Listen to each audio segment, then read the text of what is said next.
and welcome back to the David67 Celtic News YouTube channel. Today's Sunday late morning, early afternoon video is a wee review of yesterday's 3-2 defeat in Portugal to Estrela da Amadoro, Celtic's third pre-season friendly.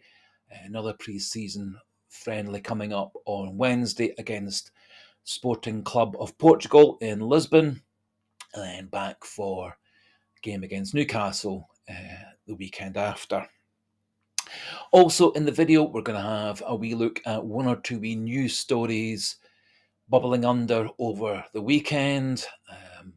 And my intention is to go into a bit more detail regarding some of these in videos on Monday, Tuesday onwards, plus planning to do a profile video with highlights and clips, etc. for one of the players in today's video. So, as I say, Celtic played Estrela da Amadoro yesterday morning on Saturday, the 12th of July in Portugal. It was a behind closed doors friendly at, I think, the Benfica training ground. And in the end, Celtic lost 3-2. Interesting mix in first and second half. Team sort of looked like half first team squad members and half of the B team academy players. I dare say when it comes to Wednesdays and most particularly the game against Newcastle, Rodgers will be looking to get everybody who is a first team squad player on the pitch, and probably the great majority, if not all, of the academy and B players will be out of the team. So Celtic started with Sinisalo in goals. Back four was the two young players, Donovan and McPherson, accompanied by Trusty as left centre-back and Kieran Tierney playing his first game back after coming back to us from Arsenal. Left-back in midfield, experienced three, McCowan, McGregor and Hatate, with Engels coming on in the second half. Out wide on the right was Marco Tilio, coming back from an excellent loan season with Melbourne, where he was one of the star players in the Australian League and helped his team win the Australian Championship. He was making his first Celtic start of this second spell out on the right. In the middle, Callum Osmond and Dyson Maida coming back on the left-hand side. Celtic actually started the better side, some nice passing in midfield, ball out to Marco Tilio, made a bit of progress down the right wing, lovely cross across the box, found Rio Hatate at the back post, and a very neat finish put Celtic 1-0 up after 7 minutes. Celtic had a couple of more chances, but as the half went on, Estrela da Amadoro got more into the game. They got a penalty kick when Colby Donovan was adjudged to have handballed in the box, and Godoy scored the penalty in 37 minutes, and then a bit of poor defending just before half-time in the 44th, primarily McPherson letting his marked player get away from him, and Otavio scored in the 44th minute to put Estrela da Amadoro on top at half-time 2-1. Half-time, 10 players came off with only McGregor staying on. Thus, we had a first chance to see Benjamin Nigrin in Celtic colours, Hatate and Idah, Liam Scales back from their summer holidays, also coming back into the side, Yang and Engels, and Murray and Ralston, and Inamura, our young Japanese left back, getting another goal at left back as well.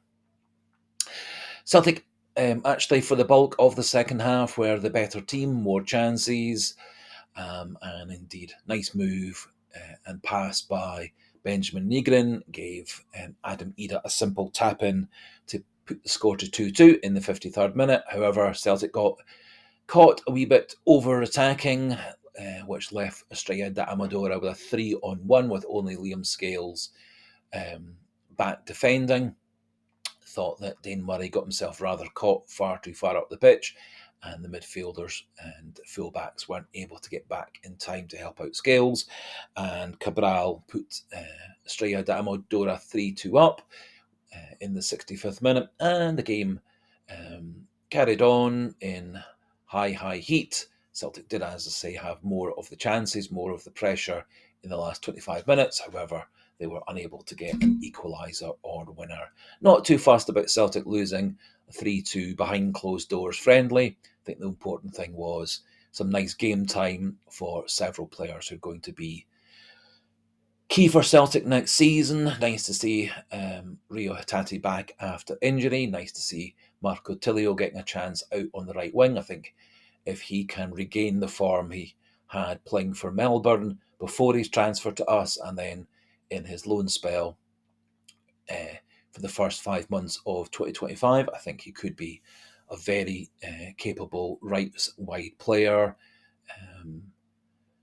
for Celtic this season, especially until Jota is back, hopefully fit in 2026.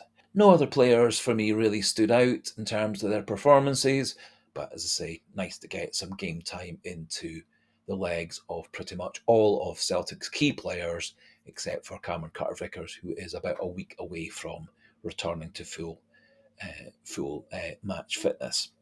As I said, Celtic are linked to a few players, also stories that one Celtic player is on his way out for transfer to a team in Austria.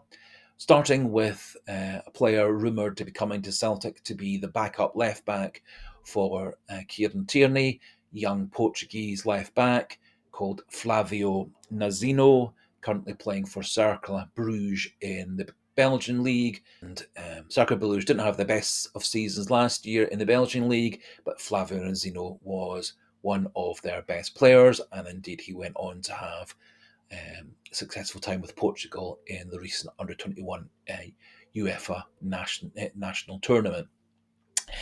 Bit of background for Flavio Nazinho, 21 years old. He will be 22 on the 20th of July, 5'11", so a good size for a left back. 8 Portuguese under-21 caps, also played for them under-16, under-18, under-19, under-20. Under contract with Cercle Bruges until 2028, and he was brought for €1 million from Sporting Club of Portugal, Sporting Lisbon, and has had a couple of seasons now at Cercle Bruges. Last season, his average rating was 7.07, so a good rating as an average rating over a whole season. 39 games, 2 goals, 8 assists, so 8 assists, very good for a left back. A couple of goals also very handy for a left back as well. And 10 of his games last season were in various different European competitions. Total career for Cercle Bruges, 62 games, 3 goals, 8 assists, with 15 yellow cards and 1 red card over that time. Previously at Sporting Club Portugal in Lisbon, for whom he played 11 games at first team level before moving to Belgium. And also at Sporting Club Portugal in Lisbon, he played B team level for them, under 23 and some under 19 Champions League style games. And over his whole career at Cercle Bruges and the various different Sporting Lisbon sides, 104 games, 6 goals, 10 assists. And over his whole career, 20 yellow cards and 1 red card. My intention is to try and put together a wee highlights compilation skills video for Flavio Nazinho early next week, along with a bit more depth regarding his various different ratings for passing, tackling, winning the ball in the air and on the ground, etc. So planning to do that maybe Monday or Tuesday of next week, depending on the availability of highlight clips for the last couple of years in Belgium. No other concrete stories, although the indications are that Shin Yamada, the newly debuted Japanese striker international, is going to be coming to Scotland after that tournament finishes on the 15th of July. The idea then would be him to have medical and assessment and signing of contracts, and it's thought that by the end of the week, Shin Yamada should be a confirmed Celtic player. Did do a video about Shin Yamada with his stats and some highlights from the end of June, so do have a wee look at that for a bit more depth regarding him. I think he could be a good player for Celtic. If he settles in well, he could turn it into a very good player for Celtic. Was called up to the Japanese international squad and is on the fringes of their World Cup squad for next year, and may well actually be competing with Kyogo for one of the striker spots. So that deal yet to be confirmed, but it is thought by the end of next week that might well all be done and dusted for around about £1.5 million.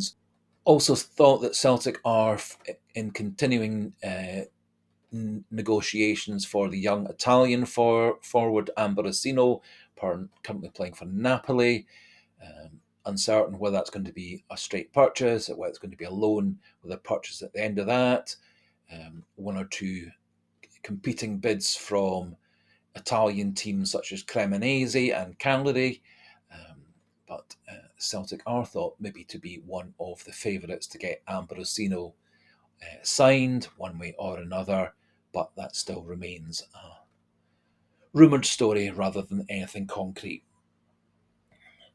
Young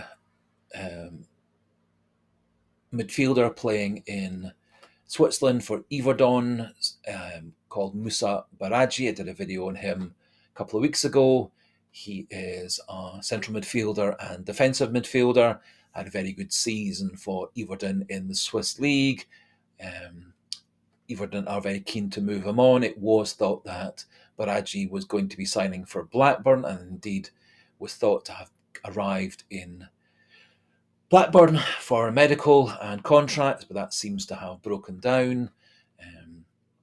And so there may be an opening for Celtic to sign Baradji, and which might well take some of the pressure off of Callum McGregor, as he is thought to be a bit more of a midfield enforcer and could take on that role for Celtic next season.